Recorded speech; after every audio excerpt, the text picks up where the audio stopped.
तो सुबह सुबह लगभग 1 किलोमीटर की वो रनिंग की।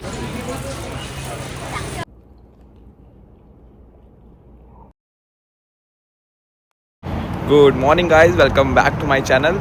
तो सुबह की शुरुआत हो गई है और आज सैटरडे है। काफ़ी सारी चीज़ें प्लान्ड है ऑलरेडी और उसके हिसाब से मैंने सोचा है कि कुछ चीज़ें आज करूँगा। कल मैंने कुछ भी प्लान नहीं किया, कल काफ़ी अच्छा दिन गया मेरा। और आपने शायद कल का ब्लॉग मेरा देखा होगा, जो मैंने काफ़ी सारी चीज़ें दिखाई जो क्रिसमस के सेलिब्रेशन की यहाँ प्रिपरेशन चल रही है। आई होप आप लोगों को पसंद आया होगा। तो आज भी देखते हैं, कुछ प्लान करते हैं। कुछ सेल्स है वेयर हाउस के, कुछ जगह पे इवेंट्स भी हैं और मुझे आज टेंपल भी जाना है। तो देखता हूँ कहाँ जा पाता हूँ और क्या आपको दिखा पाता हूँ। वैसे आज का मौसम बहुत अच्छा है, काफ़ी अच्छा सनी मौसम हुआ है। और मैं नीचे इसीलिए आया क्योंकि मुझे थोड़ा सा ऐसा लगा, फील हुआ कि चलते हैं नीचे। थोड़ा फेस और बॉडी पे टैन ही होगा, लेकिन थोड़ा सन में एक्सपोजर तो मिलेगा। देखो ठंड का अंदाज़ा आप ना इससे लगा सकते हो, इसके एग्जॉस्ट से क्या हालत है।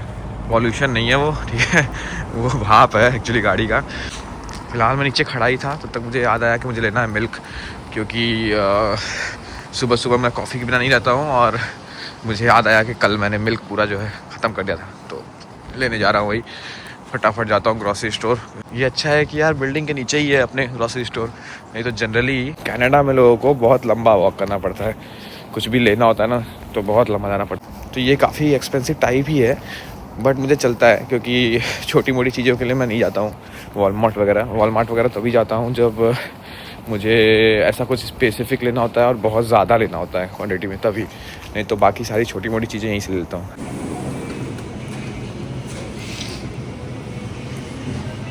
Oh yeah, no. Can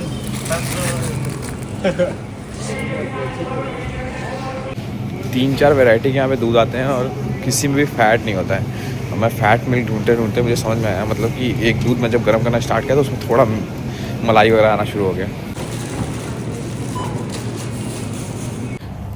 तो सुबह सुबह ही लाइन लगने का सिलसिला चालू हो गया है। मैंने एक सामान लेने के लिए मैं गया, वहाँ पे 3-4 काउंटर थे, बट लाइन में खड़ा होना पड़ा। I don't like it actually, कि इतना भी ज़्यादा सिस्टमेटिक होना। भाग के जिसको मौका मिले फटाफट करा लो। मैंने आज नोटिस किया है कि हिल्टन की बिल्डिंग के ऊपर ये आर्ट है। ये आर्ट वर्क कराया है अभी या पहले कराया है ये मालूम नहीं, बट मैंने आज ही नोटिस किया है। पहले मैं काफ़ी बार गया हूँ, इधर से कभी नज़र नहीं पड़ी मेरी। हो सकता है मैं भी नया कराया हो। पीछे मेरे देखो स्टारबक्स है, काफ़ी सारे लोग कॉफ़ी लेके जा रहे हैं देखो पीछे।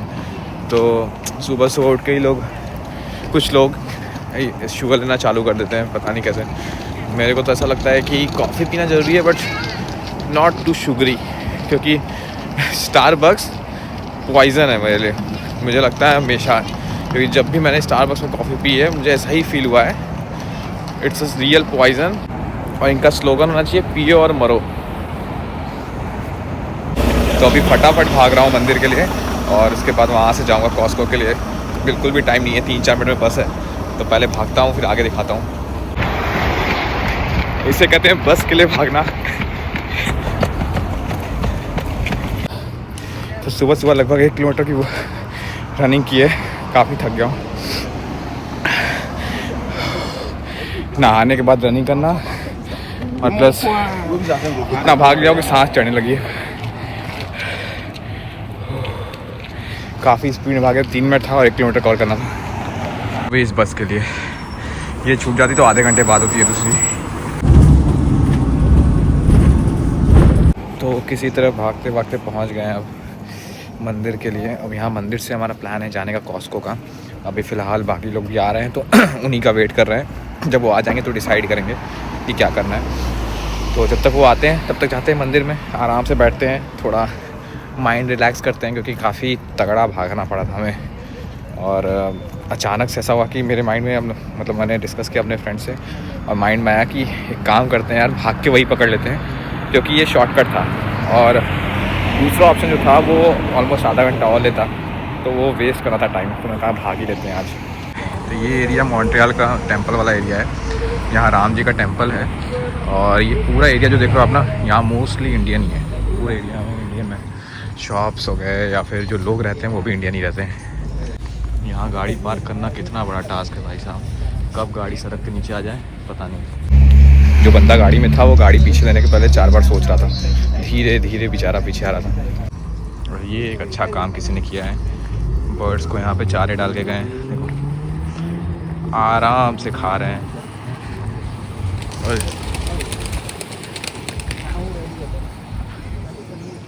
ठंड तो काफ़ी है बट अपनी आदत सी हो गई है। तो देखो एक नॉर्मल सा पहन के निकला हूँ तो भी चल रहा है।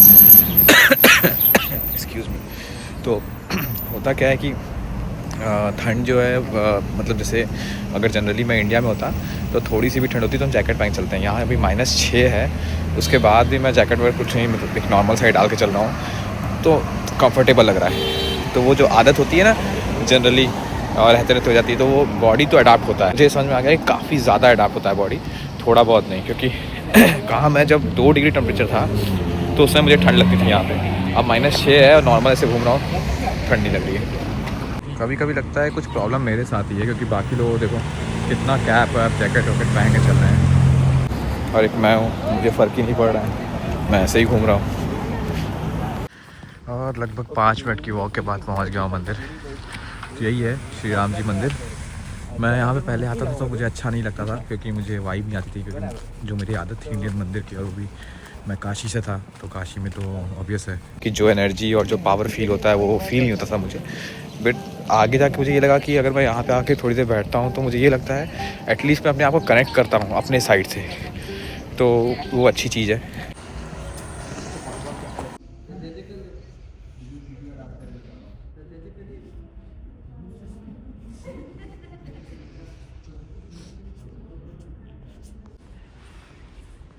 तो अभी फ़िलहाल भी बाकी लोग नहीं आए हैं और सबका वेट कर रहा हूँ अभी यहाँ पे बाहर खड़े होकर धूप में। थोड़ा धूप में खड़े होकर मज़ा आ रहा है मुझे, तो यहीं पे खड़ा होकर वेट कर रहा हूँ।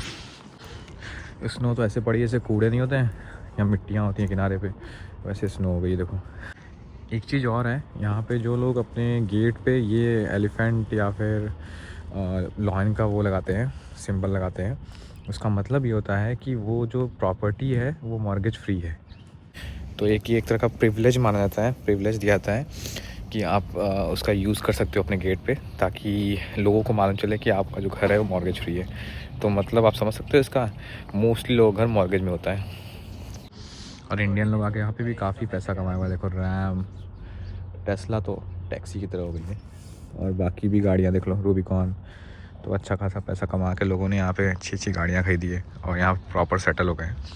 इस जगह की खाली एक ही बात ख़राब है कि मुझे ऐसा लगता है कि जो फेस्टिवल टाइम आता है ना, तो मोस्टली आपको लगेगा कि वो वाइब नहीं आएगा और सूना सूना सा लगेगा। तो फिर आपको लगेगा कि ये वर्थ नहीं है कि कुछ चंद चीज़ों के लिए जो हमारे कल्चर में चीज़ें ऐड की गई थी उसको हम छोड़ दें और उसको छोड़ के सिर्फ एक चीज़ के पीछे भागें जो दुनिया भाग रही है। तो मेरा मानना ये है कि मेरे हिसाब से, बाकी लोगों का सोच मैं नहीं जानता, कि मैं अपनी जो कल्चरल चीज़ें हैं, जो मैं फेस्टिवल है उसको उसी तरह सेलिब्रेट करना चाहता हूँ जैसे मैं अपने घर पे किया करता था, और वो यहाँ पे पॉसिबल है नहीं। तो देखते हैं। तो सारे लोग आ गए हैं और अब कॉस्को के लिए निकल रहे हैं। कॉस्को जा रहे हैं, कुछ शॉपिंग करनी है लोगों को, और जो मेंबरशिप कार्ड है वो मेरे फ्रेंड का ही है, तो सब लोग साथ में जा रहे हैं। तो आज वीकेंड है और देखो कितनी ज़्यादा भीड़ है यहाँ पे, पूरी पार्किंग फुल है। तो कॉस्को एक ऐसी जगह है जहाँ पे वीकेंड पे तो 110% भीड़ होती है, और मोस्टली लोग यहाँ के जो हैं, वो तो क्रिसमस भी आ गया वैसे भी, तो सारे लोग आएंगे। जितना सामान भरना है उतना भर लेते हैं लोग यहाँ पे, और महीने 2 महीने का सामान आराम से मिल जाता है। और मतलब ऐसा भी नहीं है कि बहुत ज़्यादा महंगा पड़ जाता है। कुछ इंडियन प्राइस के हिसाब से देखो तो अगर आपने 30-35 हज़ार रुपये लगा दिए तो अच्छा खासा सामान लेके जाओगे आप, और जनरली यहाँ पे 30-35 हज़ार कुछ होता नहीं है, तो समझ सकते हो आप। तो अभी मेरे लिए इम्पॉर्टेंट ये है कि मैं यहाँ आ गया हूँ ना, तो मैं सोच रहा हूँ वार्मर लेता हूँ। अगर मिल गया तो ले लूँगा, क्योंकि मुझे समझ में आया कि वार्मर की यहाँ ज़रूरत पड़ती है। तो मैंने मफिन्स ले लिया है। ये देखो कितने सारे सी फूड है, पता नहीं है क्या, मुझे मालूम नहीं, काफ़ी अच्छा है। मुझे तो समझ में भी नहीं आ रहा है बिल्कुल भी चीज़ें क्या है, और एक्चुअली लिखा भी नाम जो है वो फ्रेंच में लिखा है, तो और समझ में नहीं आ रहा है। काम के हिसाब से भागते रहते हैं। तो मुझे मिल गई है अपनी फेवरेट मफिन्स ले लिया हूँ 2 डब्बे, अब यही खाऊंगा। 2-3 दिन की इसकी एक्चुअली क्या एक्सपायरी डेट होती है, तो 2-3 दिन दबा के खाऊंगा मफिन से। आज 14 14 है, 40, 19 भी है। तो सबसे ज़्यादा होगी वही ले लेते हैं। 19 वही है।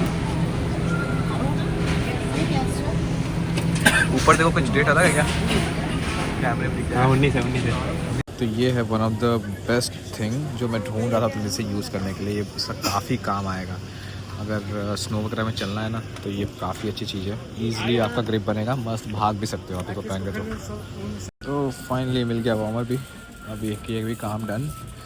और इधर शहद वगैरह देख रहा था मैं कि मुझे शहद चाहिए था, पता नहीं क्वालिटी कैसी होगी, बट मैं चाह रहा हूँ कि एक बार ट्राई करके देखूँ। नहीं खाने लगे ज़्यादा खा लेंगे। तो अंदर एग्जिट पे और बिलिंग साइड बहुत ज़्यादा भीड़ थी, तो मैं इसलिए बाहर चला आया क्योंकि काफ़ी देर से लाइन में लोग खड़े थे। मेरा दिमाग ख़राब रहा था, मैंने सोचा चलते हैं बाहर खड़े होते हैं। देखो लोग कैसे निकल रहे हैं, दन निकले जा रहे हैं सामान लेके, और वो भी थोड़ा बहुत सामान लेते नहीं है। सबकी ट्रॉली भरी हुई, एकदम पूरी तरह से भरी हुई। देखो फैमिली वालों के लिए तो बहुत अच्छा है ये, क्योंकि जैसे हमारे साथ क्या है कि हम बहुत लॉन्ग लास्टिंग और बहुत ऐसा लॉन्ग टर्म वाली चीज़ें लेते नहीं हैं। फैमिली वाले जो आते हैं वो क्या करते हैं कि जो सपोज़ कॉफ़ी था, तो कॉफ़ी में क्या था कि इतने ज़्यादा बल्क में थे, ऑलमोस्ट मुझे लगता है 24 बॉटल्स कॉफ़ी के, मतलब बॉटल्स इन द सेंस बने वाले नहीं, जो हमारे कॉफ़ी के आते रॉ वो थे। तो अगर मैं उसको लेता हूँ तो वो मेरे शायद ऑलमोस्ट 1.5-2 साल के लिए हो जाएगा। 2 साल के लिए तो आराम से हो जाएगा, ठीक है। तो अब 2 साल के लिए मैं लेक करूँगा क्या, पता नहीं मैं 2 साल रहूँ या ना रहूँ यहाँ पे। तो इस वजह से मैंने क्या किया कि सिंगल लिया। तो उसमें क्या होता है, हमें मतलब थोड़ा लॉस होता है, बट चलता है। फिर कभी कभी लगता है ठीक है कोई नहीं, उतना लेके फेंकने से अच्छा है कि हमारे यहाँ लोग वीकेंड पे फन करते हैं। यहाँ पे देख लो भाई साहब क्या शॉपिंग कर रहे हैं, क्या लेवल पे। देखो पूरा पार्किंग फुल है, दूर दूर तक खाली गाड़ियाँ ही दिख रही हैं, जाम है पूरा। देखो पूरी तरह से अलग लेवल पे अलग। तो वार्मर मेरे को मिल गया, इस बात की मुझे बहुत खुशी है, क्योंकि मुझे अच्छा वार्मर नहीं मिल रहा था जैसा मुझे चाहिए था। कुछ जगहों पे मुझे मिला भी, तो वो काफ़ी मुझे ओवर प्राइस लगा, क्योंकि उसका मतलब नहीं बन रहा था। और इवन मुझे बॉटम भी चाहिए था वार्मर का, वो मिला ही नहीं। वो तो अभी यहाँ पे भी नहीं मिला, ढूंढता हूँ कहीं शायद मिल जाए। और मैंने इतना ज़्यादा फ्रेंच फ्राइज़ खा लिया है ना कि पूरा मतलब अंदर मुझे फ़ील हो रहा है, ऑयल सा फील हो रहा है। क्योंकि यहाँ पे क्या है ना, फ्रेंच फ्राइज़ होता बहुत अच्छा है और होता चीप भी है, दोनों चीज़, मतलब दोनों साइड से देखा जाए तो सब बहुत बढ़िया है। बस यही है कि यार ऑयल जो होता है ना वो मतलब जैसे हमारे यहाँ ऑयल होता है वैसा फ़ील नहीं आता, थोड़ा अलग सा ऑयल लगता है। और काफ़ी भारी सा हो गया खाने के बाद। भाई साहब ये देखो कैसे शाइन कर रहा है, क्या नज़ारे हुए हैं। पहले तो मुझे एक बार लगा कि ये रियल में डॉग्स हैं, बट फिर समझ में आया। पर ऐसा किया क्यों होगा पता नहीं, क्यों ऐसा बना के रखा है। यह मेरे ऑफिस से काफ़ी पास है, तो पहले मेरे कनाडा के स्टार्टिंग डेज़ में मैं यहाँ पे आके वॉक किया करता था और घर ढूंढा करता था।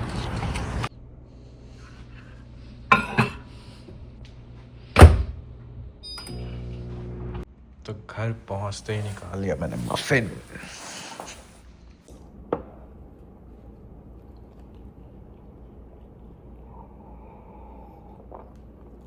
तो ठंड काफ़ी ज़्यादा बढ़ गई है अब, और मैं शाम को निकलने वाला था, प्लान क्या था, बट आया जब मैं वहाँ से तो काफ़ी थक गया था। मैं लगभग 3:30-4 बजे के आसपास आया और फिर सो गया था, क्योंकि काफ़ी थका हुआ दिन लग रहा था मुझे। और कल भी काफ़ी सारी चीज़ें एक्टिविटी की और काफ़ी लेट सोया था एडिटिंग करने के चक्कर में। तो with all this I am ending my blog here. See you guys tomorrow in another new blog. और कल संडे है तो कल का कहीं प्लान करेंगे जाने का। So keep watching, stay tuned and bye bye.